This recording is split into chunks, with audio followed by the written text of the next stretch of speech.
The Kel Empire had conquered 400 species across 3 galaxies. They had never lost a war. They had never even come close to losing a war. So when their long-range sensors detected a new species expanding into their territory, High Commander Vorin felt nothing but mild irritation at the paperwork this would create. He stood on the bridge of his flagship, watching the drone footage of these new creatures.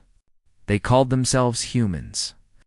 They came from a small blue planet called Earth, and they were, without question, the most pathetic things Vorin had ever seen. Soft bodies with no armor. No claws, no venom. They needed to eat 3 times a day and sleep for 8 hours every night. They could not survive in vacuum. They could not see in the dark. A single Kel warrior could tear apart 10 of them without breaking a sweat. Strategist Pella stood beside him, her 4 eyes scanning the data streams. She was young for her position, but sharp. Vorin trusted her analysis more than most. "What do you think?" he asked. "Weak," she said. "Their technology is impressive for such a young species, but their bodies are completely unsuited for combat.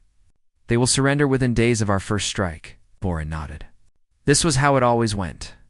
The Kel would attack. The new species would realize they could not win. They would surrender. The Kel would absorb their worlds, their resources, their people. The Empire would grow stronger. It was the natural order of things. He ordered the communications officer to send the standard message. Every species received the same words before their conquest began. It was tradition. On Earth. Admiral Kongte was eating dinner with his family when his communicator screamed with emergency alerts. He kissed his wife and children goodbye and was on a military shuttle within 15 minutes. By the time he reached command, the alien message had already been translated. It was simple and direct. The Kel Empire claimed all human territory.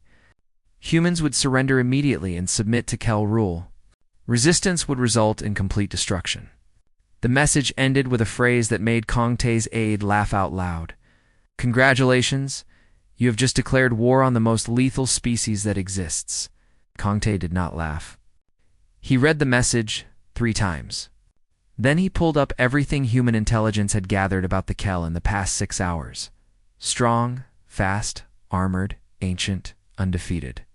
"Sir," his aide said, "they are clearly more advanced than us." "Perhaps we should consider no," Kongte said quietly. But sir, the logical choice, they attacked our colonies." Kongte's voice was still quiet, but something in it made his aide step back. "They killed our people. There is no negotiation after that.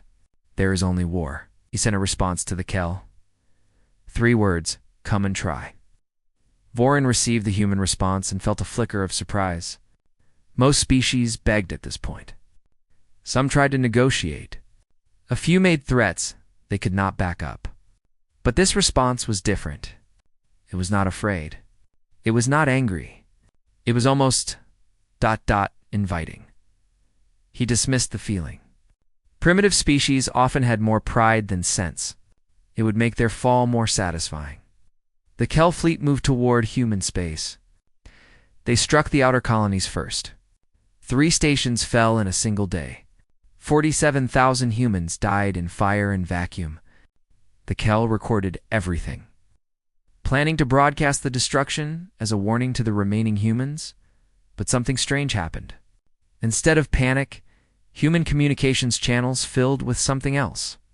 Kongte's voice reached every colony, every ship, every settlement in human space. "They have drawn first blood," he said. "They think we are weak because we are soft. They think we will break because we feel pain. They do not understand what they have awakened. For 10,000 years, nothing on Earth survived by being gentle. We are the children of predators. We are the descendants of survivors, and we do not forgive."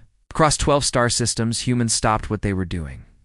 Factory workers walked off their shifts and reported to military recruitment centers. Scientists abandoned their research and began designing weapons. Ships that had been built for exploration were stripped down and rebuilt for war. Yoon Hannah was one of those scientists. She was a xenobiologist, trained to study alien life with curiosity and respect. But when she saw the footage of Colony 7 burning, something changed inside her. She looked at the Kel anatomy data and stopped seeing a fascinating new species. She started seeing weaknesses, pressure points, vulnerabilities. Park Seok was a history teacher before the attack. He had spent years studying human warfare, from ancient battles fought with sticks and stones to the nuclear fires that had nearly ended civilization. He had always considered this knowledge academic. Now he understood its true purpose. Humans had been preparing for this moment for 200,000 years. They just had not known it. On the Kel flagship, Pela watched the human response with growing unease. The other conquered species had always fragmented under attack. They had turned on each other, blamed their leaders, sought individual survival. But humans were doing the opposite. They were coming together. They were getting organized. And the look in their eyes on the communication feeds was not fear. It was hunger. "Commander," she said carefully, "I believe we may have underestimated this species." Vorin waved away her concern. "They are emotional creatures. This unity will not last. Once they see the true power of our fleet, they will break like all the others." Pela wanted to believe him. She had served the Empire for 30 years. She had seen dozens of species fall. But something about humans made her scales itch with warning. She pulled up more data on human history. What she found made her blood run cold. These creatures had been killing each other since their species began. They had invented weapons that could poison the air itself. They had split atoms to create fire hotter than stars. They had survived ice ages, plagues, and wars that killed hundreds of millions of their own kind. And they were still here, still fighting. Still hungry for more, Pela looked at the human fleet assembling on her screens. They were outnumbered, outgunned, by every logical measure. They should be preparing to surrender. Instead, they were smiling. She turned to Vorin one more time. "Commander, I must formally recommend that we reconsider this campaign. These humans are not like the others. There is something wrong with them, something dangerous." Vorin laughed. "Dangerous. Look at them. They are meat wrapped in thin skin. Our warriors will tear through them like paper." Pela said nothing more, but as she watched the human ships begin their approach, she could not shake the feeling that the Kel had just made the worst mistake in their 10,000-year history, far away.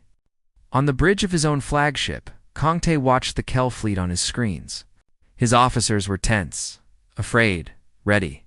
He was calm. "I think they are the hunters," he said softly. "They have no idea that they just became the prey." The war had begun. 3 weeks passed after the first attack. Vorin expected the humans to fall apart. He expected desperate messages begging for mercy. He expected their leaders to turn on each other as resources grew thin and hope faded. None of that happened. Instead, his scouts reported something impossible. Human factories that once built passenger ships were now producing warships. Not slowly, not carefully, but at a speed that should not have been possible. They were working around the clock. 3 shifts. No breaks. Workers collapsed from exhaustion and were replaced within minutes by fresh bodies, eager to take their place. Vorin did not understand. The Kel worked because they were ordered to. They fought because it was their duty. But these humans seemed to want this. They were not being forced. They were volunteering. Millions of them. On Earth, Yuan Hannah had not slept in 4 days. She stood in her laboratory surrounded by screens showing Kel biology from every angle. She had dissected 3 Kel bodies recovered from the Colony 7 attack. What she found excited her in ways that frightened her. The Kel were strong. Their armor was nearly impervious to standard weapons. But they had weaknesses. Their joints were exposed. Their respiratory system required specific atmospheric conditions, and their nervous system was highly sensitive to certain frequencies of sound. She called Park COC immediately. He arrived within the hour, still wearing his military uniform, still carrying the weight of the soldiers he had lost. "I found something," she said. "Their hearing. It is far more sensitive than ours. Certain frequencies cause them extreme pain. Others disrupt their communication completely." Park COC smiled for the first time since the war began. Can you weaponize it? Already done. I call it the Scream. It will not kill them directly, but it will make them unable to coordinate, unable to think clearly, unable to fight as a unit. Park Seok nodded slowly. He was thinking of ancient battles. Humans had always used noise in war. Drums, horns, screaming charges, designed to terrify the enemy before a single blow was struck. The Kel thought they were fighting a new enemy. They were actually fighting the oldest tricks in human history. While Yoon Hana worked on weapons, Park Seok trained soldiers. But he did not train them the way the military had always trained soldiers. He went back further. Much further, he taught them guerrilla warfare. Hit and run. Strike from shadows. Disappear before the enemy can respond. He taught them psychological warfare. Leave signs. Leave warnings. Make the enemy afraid to sleep, afraid to eat, afraid to turn their backs for even a moment. The Kel are stronger than us, he told his troops. Faster than us. Better armed than us. But they have never fought something like us. They conquer species that give up. They have never faced something that keeps coming no matter what. That is our advantage. We do not stop. Ever. His soldiers listened with hard eyes. Every one of them had lost someone in the first attacks. Every one of them had a reason to fight that went beyond duty or honor. They wanted revenge. And Park Seok was going to show them how to get it. On the Kel flagship, strategist Pella could not sleep. She had spent every waking hour studying human history, and what she found gave her nightmares. She found records of something called World War I. Humans had killed 17 million of their own kind in just 4 years. They had invented machines specifically designed to kill as many humans as possible, as quickly as possible. Then, just 20 years later, they did it again. World War II killed 70 million. They had created bombs that could destroy entire cities in a single flash. They had built camps designed for nothing but death. They had turned murder into an industry. And these were not ancient events. In human terms, they had happened recently. The species was young. They had been killing each other on an industrial scale within living memory of their oldest members. Pela found records of other conflicts. Korea, Vietnam, Afghanistan, Iraq, smaller wars, but no less brutal. Humans had never stopped fighting. Not once in their entire history. Peace was always temporary. War was their natural state. She requested a meeting with Vorin. He granted it reluctantly, clearly annoyed by her continued concerns. "Commander," she said, "I have completed my analysis of human history. I believe we need to reconsider our strategy, our inside. Pela, I respect your work, but you are overthinking this. Yes, humans are violent. Many species are violent. It does not matter. We are stronger. With respect, Commander, that is not the point." Pela activated her display, showing images from human wars. Bodies stacked like wood. Cities reduced to ash. Weapons that poisoned the land for generations. They do this to themselves, to their own kind. They are not just violent, they are creative about violence. They invent new ways to cause suffering. Vorin studied the images with mild interest. Impressive for primitives, I suppose. But they have never faced the Kel. Their little wars mean nothing against our fleet. Commander, I do not think you understand. Pela's voice shook slightly. I found records of human soldiers who continued fighting after losing limbs, after losing eyes, after injuries that should have killed them instantly. Their bodies produce chemicals that make them stronger when they are damaged, faster, more aggressive. Pain does not stop them. It makes them more dangerous. For the first time, Vorin looked uncertain. That is, unusual. There is more. Pela pulled up psychological profiles. When humans are threatened as a group, they do not fragment. They unite. Attacking them makes them stronger. Killing their people makes the survivors more determined. Every death we cause creates 10 new soldiers willing to die just to hurt us. Vorin was silent for a long moment. Then he shook his head. It does not matter. Our technology is superior. Our numbers are superior. Whatever tricks they have will not be enough. The first human counterattack came the next day. Li Wu was 26 years old. He had been flying cargo ships before the war. Now he flew a fighter armed with weapons that Yunhana's team had designed specifically to kill. His squadron targeted a Kel supply station. The plan was simple, but insane. They would fly directly at the station at maximum speed. At the last moment, they would launch everything they had and eject. If they timed it perfectly, they would survive. If they did not, they would die alongside their enemy. Li Wu was not afraid. He was excited. They hit the station at dawn. 12 fighters screaming through space at speeds that should have torn them apart. The Kel had seconds to react. It was not enough. The station exploded in a ball of fire that could be seen from 3 systems away. 11 of the 12 pilots ejected successfully. They floated in the void, laughing over their communicators, watching the wreckage burn. On the Kel flagship, Pela watched the attack footage in silence. The human pilots had been smiling during the run. They had been laughing. Facing almost certain death, they had been enjoying themselves. She turned to Vorin, who stood beside her with a pale face. "Commander," she said quietly, "I told you. There is something wrong with these creatures. They do not fight like prey. They do not fight like predators. They fight like something that has been waiting for this. Something that has been hungry for a real challenge." Vorin did not respond. For the first time in his long career, he did not know what to say. The humans were coming, and they were not coming to survive. They were coming to win. 2 months into the war, the Kel held 3 human colony worlds. They had expected victory. Instead, they found hell. On Colony 7, a Kel patrol walked through empty streets. The humans had fled when the invasion began. Or so the Kel thought. They did not see the shadows watching from broken windows. They did not notice the thin wires stretched across the road. The first soldier triggered a trap. An explosion tore through the patrol, killing for instantly. The survivors raised their weapons, scanning for enemies. They saw nothing. The streets were empty. Then the shooting started. It came from everywhere. From rooftops, from windows, from holes in the ground.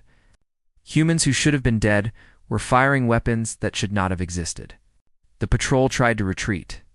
More traps waited. More explosions. More death. Only the Kel survived. They ran through the streets, their armor scarred, their confidence shattered. One of them had lost an arm to a human blade. He was screaming, not from pain. From fear, they found a building and barricaded themselves inside. They called for rescue. Help was coming. They just had to wait. Then the singing started. It was soft at first. A human voice, somewhere in the darkness. The words were in a language the Kel did not understand, but the meaning was clear. It was a hunting song. A song of death. The Kel soldier, with the missing arm, broke first. He ran into the street, firing wildly at nothing. A single shot from somewhere high brought him down. His companion heard him die over the communicator. The screaming stopped. The singing continued when rescue finally arrived. They found one surviving Kel soldier curled in a corner, rocking back and forth, whispering the same words over and over. "They are not prey. They are not prey. They are not prey." Admiral Kongte reviewed the reports from occupied territories with grim satisfaction. The resistance was working. Human civilians were fighting back with everything they had. Kitchen knives, farming tools, homemade explosives built from cleaning supplies. They had no military training. They did not care. Their homes had been taken. Their families had been killed. They would fight until their last breath. He turned to Park Seok, who had just returned from Colony 4. The commander looked tired, but alive, with a fierce energy. "Report," Kongte said. "Colony 4 is ours again." Park Seok allowed himself a small smile. "The Kel did not know what hit them. We attacked at night. They can barely see in the dark. We used the scream weapons. Their communication fell apart within minutes. Then we moved in close. Casualties. Heavy, but acceptable." Park Seok's voice hardened. "For every human we lost, we killed 3 Kel. and our people died knowing they were winning. That matters. Kang Te nodded. He understood. Humans did not fear death the way other species did. They feared dying for nothing. Give them a cause worth dying for, and they would march into fire with smiles on their faces. He implemented the next phase of his strategy. He called it the long hunt. The Kel were physically superior. In direct combat, they would win more often than not. But humans had not survived by winning direct fights. They had survived by outlasting their prey. By following, by waiting, by never, ever giving up. Human ships began hunting Kel fleets, not attacking, just following. Wherever the Kel went, human ships appeared in the distance. Watching, waiting. When the Kel slept, humans attacked supply lines. When the Kel ate, humans destroyed food stores. When the Kel tried to rest, human ships screamed across their communication channels. Filling the air with noise and threats, the Kel did not understand what was happening. Their ships were not being destroyed. Their soldiers were not being killed in large numbers.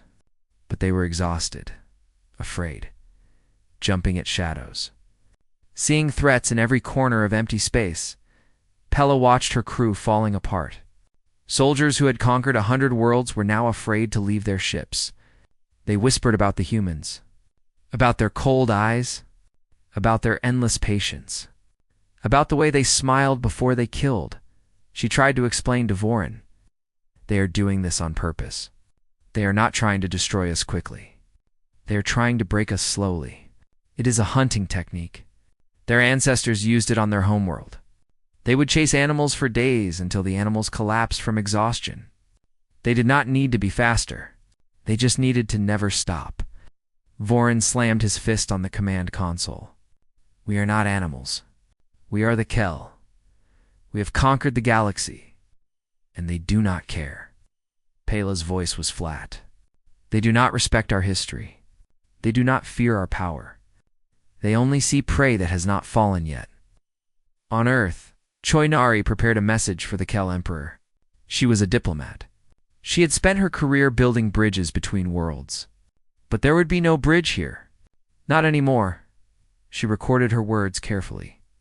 Emperor Dovin, your soldiers are dying because they do not understand what they are fighting. We do not surrender. We do not stop. We do not forgive. You attacked our children. You burned our homes. You thought we were weak because we bleed easily. You were wrong. We bleed easily because we are used to bleeding. It does not slow us down. It makes us angry, and you do not want to see us angry. She paused, letting her words sink in. There is no peace now, only extinction. Yours or ours. We suggest you start worrying about which one it will be. The message was broadcast across Kel space. Every ship received it. Every soldier heard it. And somewhere deep in the heart of the Kel Empire, Emperor Dovin watched the small human female speak and felt something he had not felt in centuries. Doubt on Colony 5. Park Seok's forces captured a Kel warrior, not a common soldier. A decorated commander who had conquered 12 worlds before this one. He was brought before Park Seok in chains, expecting torture, expecting death. Park Seok sat across from him and said nothing for a long time. Then he smiled. Tell me, he said softly. What do your people call us? The Kel warrior was silent. Come now. I know you have a name for us. Every species does. The soft ones. The weak ones. The easy prey. Park Seoki leaned forward. What do you call us? The warrior finally spoke. His voice was rough with exhaustion and fear. We called you the meat, because that is all you are. Meat waiting to be consumed. Park Seok laughed. It was not a kind laugh. And what do you call us now? The warrior's eyes met his. For a moment, all his training, all his pride, all his certainty fell away. What remained was raw, primal terror. Call you the hunters, he whispered, because you do not fight like prey. You do not fight like soldiers. You fight like something that enjoys the killing, something that has been waiting for something worthy to kill. He swallowed hard. What are you? What is wrong with your species? Park Seok stood and walked to the window. Outside, human soldiers were training for the next assault. They were laughing, joking, alive with purpose. Wrong? He turned back to the Kel warrior. There is nothing wrong with us. We are exactly what we are supposed to be. We are the species that conquered our own world by being the most dangerous thing on it. We killed everything that threatened us. When we ran out of threats, we started killing each other. For thousands of years, we have been practicing for this moment our entire existence. He knelt beside the warrior, close enough to whisper, "You wanted to know what we are? I will tell you. We are human, and you made the mistake of making us your enemy." The warrior said nothing. There was nothing left to say. Far away, aboard her ship, Pela received reports of the interrogation. She read them twice. Then she began drafting a formal recommendation to the Emperor. It was time to end this war before the humans ended them. 6 months into the war, something impossible happened. The Kel Empire started losing. It had never happened before. Not in 10,000 years of conquest. Not against 400 species. The Kel had always won. It was not even a question. It was simply the way the universe worked. But the humans did not care about the way the universe worked. They only cared about winning. Emperor Dovan sat on his throne in the heart of the empire. He was old, even by Kel standards. He had ruled for 3 centuries. He had watched his fleets consume worlds without number. He had never known fear until now. Strategist Pela stood before him. She had traveled from the front lines to deliver her report in person. What she had to say was too important for any transmission. Too dangerous for anyone else to hear first. "Speak," the Emperor commanded. Pel activated her display. Images filled the throne room. Human soldiers fighting through injuries that should have killed them. Human ships attacking against impossible odds. Human civilians building weapons from scraps and shadows. "Your Majesty," she began, "I've spent 6 months studying these creatures. I have analyzed their biology, their history, their psychology, and I must tell you the truth, even if it is difficult to hear. We are going to lose this war." The Emperor's guards shifted uneasily. Speaking such words was close to treason. But Dovan raised a hand to silence them. "Continue. The humans are not what we thought. We believed they were weak because they are soft. We were wrong. They are soft because they do not need armor. They have something better. They have rage." Pela pulled up biological data. When a human is injured, their body releases chemicals called adrenaline and cortisol. These chemicals do not make them weaker. They make them stronger, faster, more aggressive. They ignore pain. They fight beyond physical limits. A human who should be dead can keep fighting for minutes, sometimes hours, through pure biological stubbornness. The Emperor studied the data with growing unease. Other species have similar responses, not like this. Human bodies are uniquely adapted for sustained violence. They can run longer than any species we have encountered. They heal from injuries that would be fatal to most creatures. And their minds. Pela paused, searching for words. Their minds are designed for war. She showed him records from human history. Wars that lasted decades. Conflicts that killed millions. Weapons designed not just to kill, but to cause maximum suffering. They have been fighting each other since their species began. Not occasionally. Constantly. War is their natural state. Peace is a brief rest between conflicts. They have spent 200,000 years perfecting the art of death. Every generation has added new techniques, new weapons, new horrors. The Emperor leaned forward. "You are saying they are more violent than us?" "I am saying they are violence itself." Pela's voice trembled. "We conquer to expand our empire. We kill when necessary. But humans? They kill because they are good at it. They kill because it is what they do. Some of them enjoy it. I have seen recordings of human soldiers laughing as they fought. Smiling as they died. They were having fun." She showed him the most disturbing data she had found. When humans are threatened as a group, they do not turn on each other. They unite. Every attack we launch makes them more determined. Every human we kill creates 10 more willing to die just to hurt us. We cannot break their morale, because breaking things only makes them stronger." The emperor was silent for a long time. When he spoke, his voice was quiet. "What do you recommend?" "Withdrawal. Immediate and complete. We return their colonies. We pay whatever reparations they demand. We never contact them again." Pela met his eyes. "We survive." It was the first time in Kel history that a strategist had recommended surrender. The emperor considered her words carefully. He was proud, but he was not stupid. He had not ruled for 3 centuries by ignoring good advice. "Send them an offer of peace," he said finally. "Full withdrawal. Reparations. Whatever they want." The message reached Earth within hours. Choinari read it carefully, then gathered the War Council. Admiral Kong Tae, Park Seo-kyu and Hana, representatives from every human colony. They crowded into the conference room, reading the Kel offer on their screens. "They want peace," Choinari said. "Complete withdrawal. They will pay for the damage they caused. They will leave human space forever." The room was silent. 6 months ago, this would have been everything they wanted. 6 months ago, they would have accepted without hesitation. But 6 months had changed things. Park Seo spoke first. "They killed 47,000 people in their opening attack. Children, families, people who had never held a weapon in their lives. And now they want peace?" "They are losing," Yoon Hana added. "They are not sorry. They are scared. The moment they think they can win again, they will attack." Kong Tae listened to his commanders. He understood their anger. He shared it.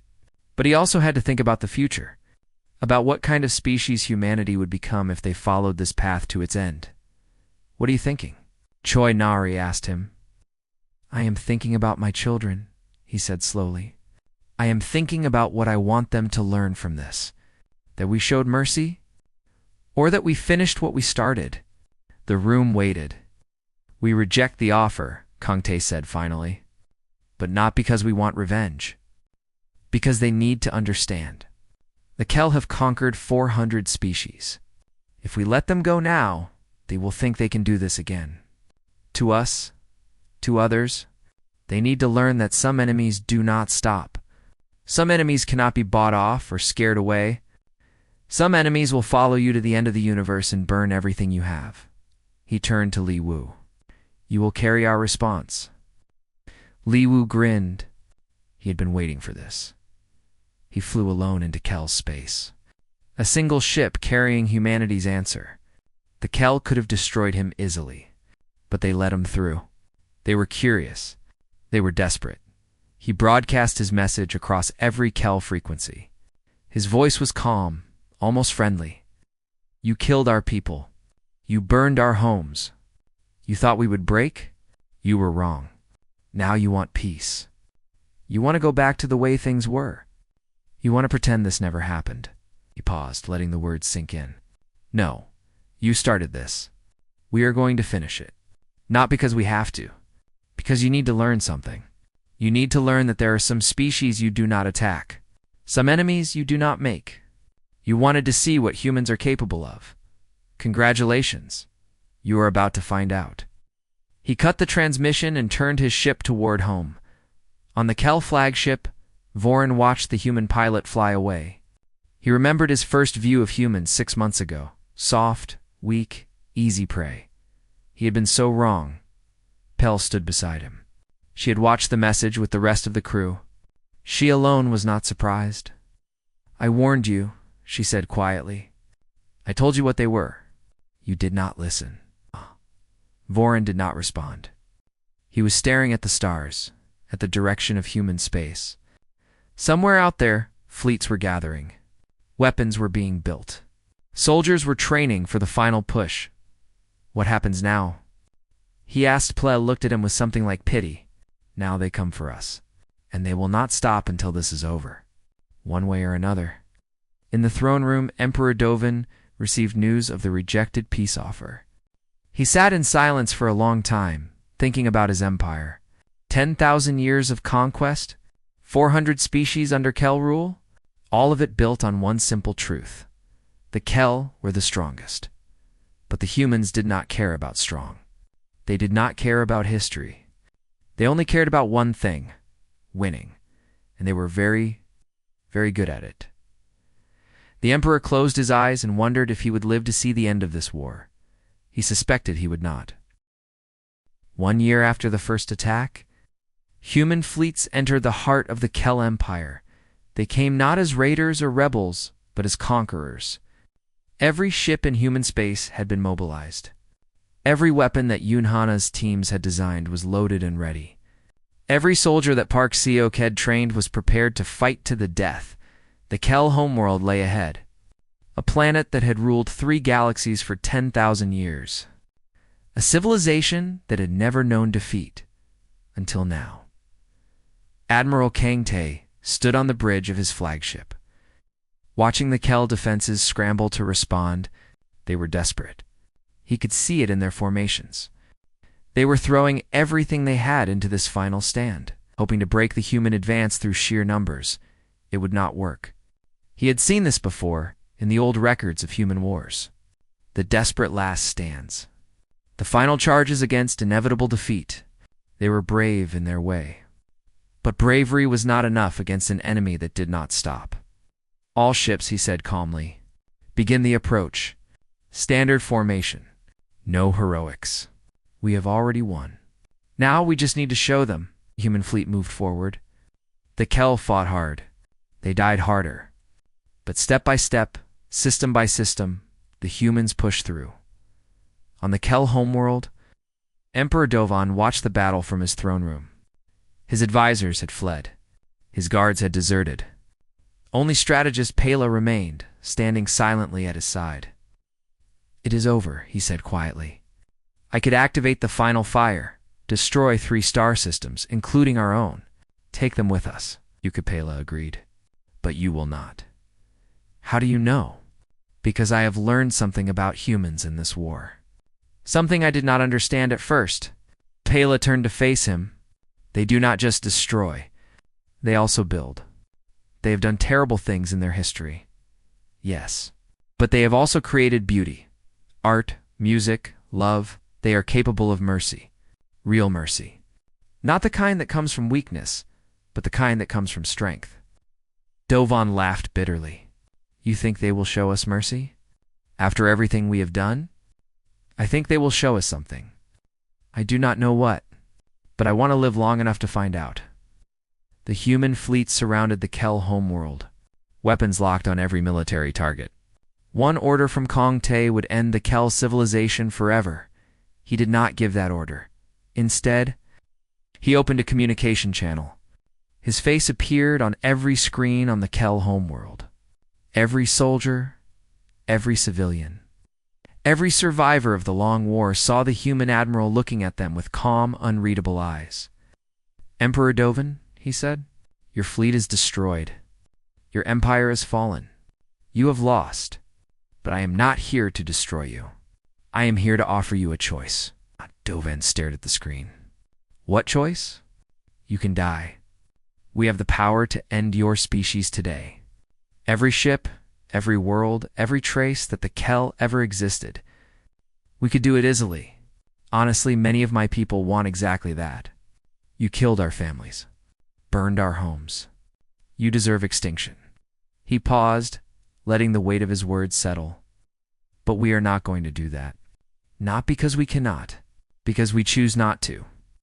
We have learned something in our long, bloody history. Revenge feels good, but it builds nothing. We could destroy you and spend the next 1,000 years celebrating.